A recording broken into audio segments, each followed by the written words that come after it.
I'm going to be reviewing these things. And we're just eating some junk food again.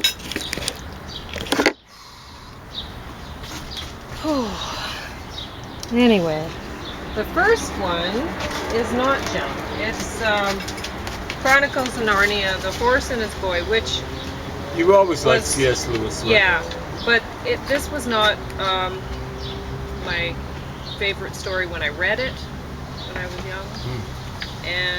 But you know, it's kind of different. And I mean, it is a good story. It's just not his best, and it's a good production of it. Anybody who likes C.S. Lewis will like that. Like everything he did. I've read all sorts of like sci-fi and stuff. I've only read one thing. It was a sci-fi. Okay, Aura Cole, the double album. This is awful. No children would like this. This is basically, I bet a lot of government funding or something went into making this. The only people that this benefits are the musicians. And honestly, it really doesn't benefit them when they're putting out crap. They have to learn that it's not good to put out crap, so it doesn't benefit them either. Usually it doesn't. I mean, eventually their friends, their nepotistic friends turn on them. Yeah. Call them reductivist or whatever, and they're out on the street. Seaview Inn by Cheryl Woods is not very interesting. The characters don't have economical challenges, but are faced with all sorts of drama that they brought on themselves. Generations of women attracted to men who don't want to be fathers, but there's hope for the next generation. How can the reader expect that marriage will work out, though, given that the absentee fathers were sought out and pulled back into the lives of their daughters, since they really did love them and thought about them every day they were gone. When people decide to breed, they need to commit to be there for the raising of the child, to put the child first and their own desires aside. Stupid book.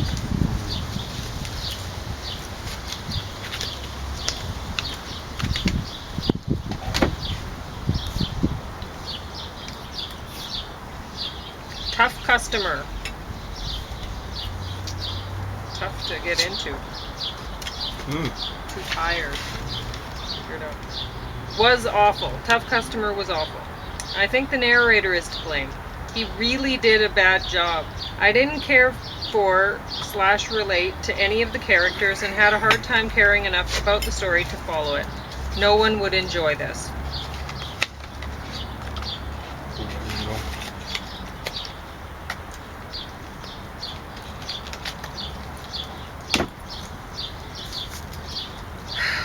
To light a candle. Oh God, I didn't put a thing in it. Let's see if I remember. Oh, it was. I barely remember it. Angel, do you remember? She says, yeah, she does. Can you do a review here, Angel? I think I liked it okay. Can you bark out some Morse code? The Girl Who Played with Fire by Stieg Larsson. Oh, wow. It's tough listening to the advertising for other products in popular fiction these days, holding up a Sony Ericsson mobile rather than a cell phone. I don't find the main character in this relatable. Still, it's written well enough and I am following the mystery. The sex and violence combo here could have been left to our own imagination, but instead is pornographically portrayed. That's what I find off-putting. If I want to read porn, I'll read porn, and it will be better than this. The cross-marketing is embarrassing. Everything from IKEA products to specific brands of binoculars are hawked in this book. Wow, that's amazing. Tacky. But James really enjoyed it. Ordering numbers and stuff like that. Yeah, they may as well.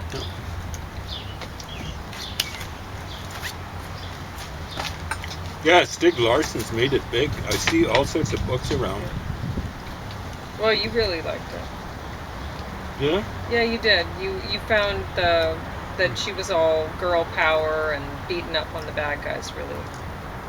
Okay. I usually don't liked it. Yeah, well, you did. find that appealing, but Songs of the Dying Earth wasn't great, but I got through it. One long story written by many people might have been more interesting. Also, my player made some words get lost, a bit annoying.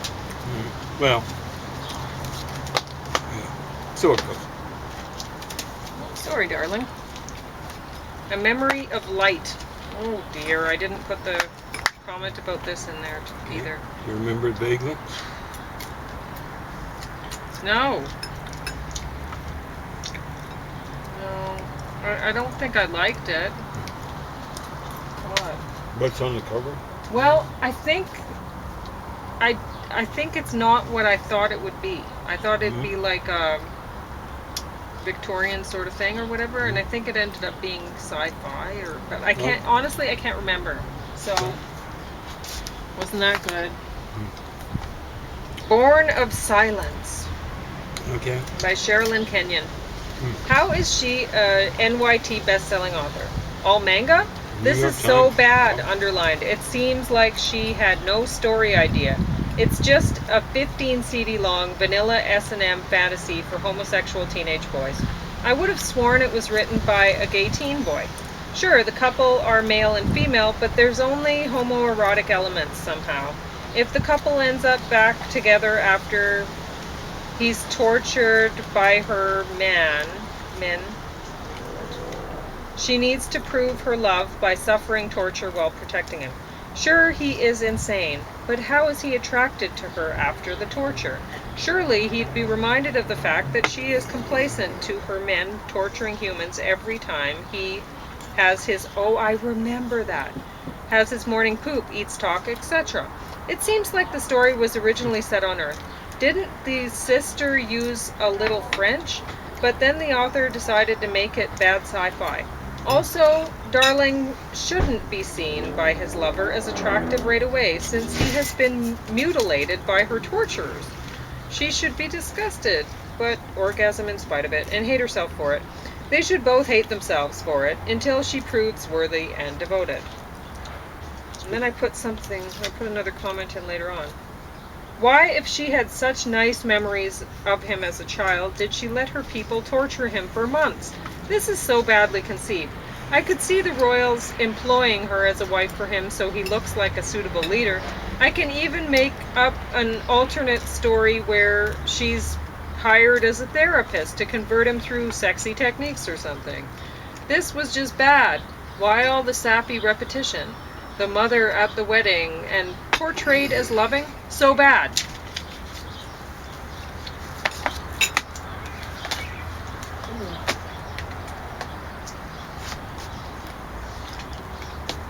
Okay.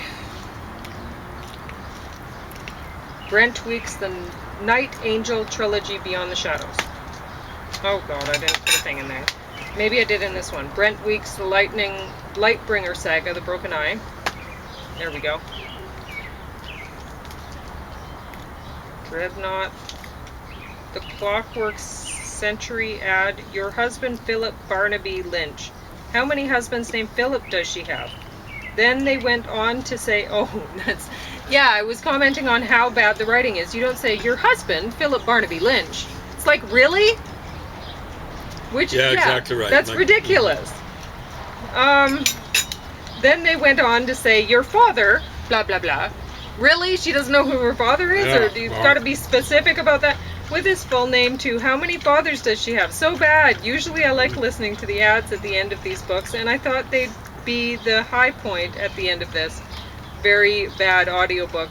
Broken Eye used Mr. Crab's voice as one of the pirates. That was the best part of this audiobook.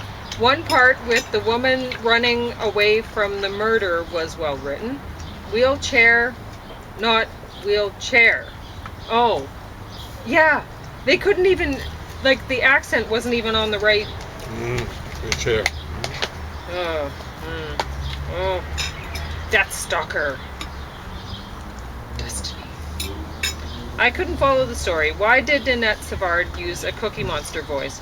The ads for other books at the end were more entertaining than the rest of the audiobook. Both parts I have. Oh, I don't think I put a comment on this one. See, what Angel is thinking right now is, this is why I ran away 8 months ago. Yeah, We were I playing didn't all wanna these listen movies. to Or this these, audiobooks. yeah. Hunting Evil by Guy Walters was excellent. I didn't expect to enjoy 15 CDs while 14 and 5 tracks of Nazi hunting history. The Catholic Church! Exclamation mark. I really needed to put more of, because I don't remember. But do you remember this audiobook? Apparently I thought it was excellent.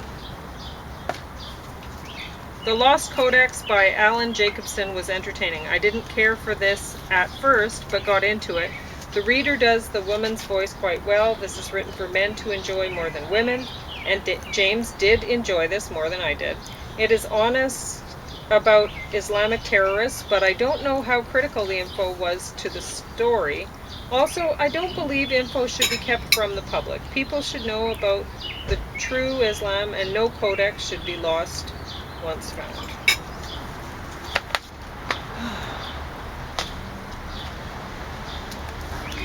Oh, I think this Hunting Evil, the guy was pointing out where they immigrated to and stuff like that, and how the Catholic Church was getting them out.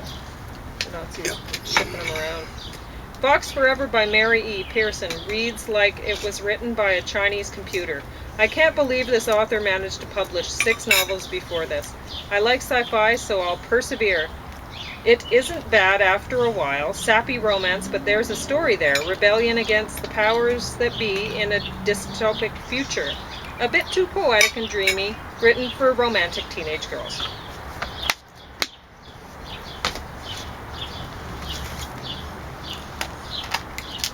The Subtle Knife by Philip Pullman was entertaining enough. The narrator did the job, the child actors did not. Should children's books have hero children that kill people?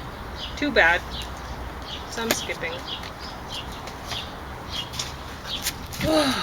Here we go, A Separate Country by Robert Hicks. We listened to this January 19th. I couldn't stand it initially, but then got into the story. Historical accuracy? Question mark? Who knows? Why didn't I write more? I don't remember what happened in this. Oh, this was about Confederate General John Bell Hood. Oh, yeah? Do you remember that now? Vaguely, something like that. Did you want to talk about Hunting Evil, or? I don't really remember. I want to keep that one so I can listen to it again. It looks as though it's interesting. Okay. You enjoyed it. I'm pretty sure I did. Do you have like anything it when else evil to gets talk about, hunted or are we down. done? I think that's about it, you know. You probably Okay. want to eat your... Yep, my apple with cinnamon to try to balance off the junk.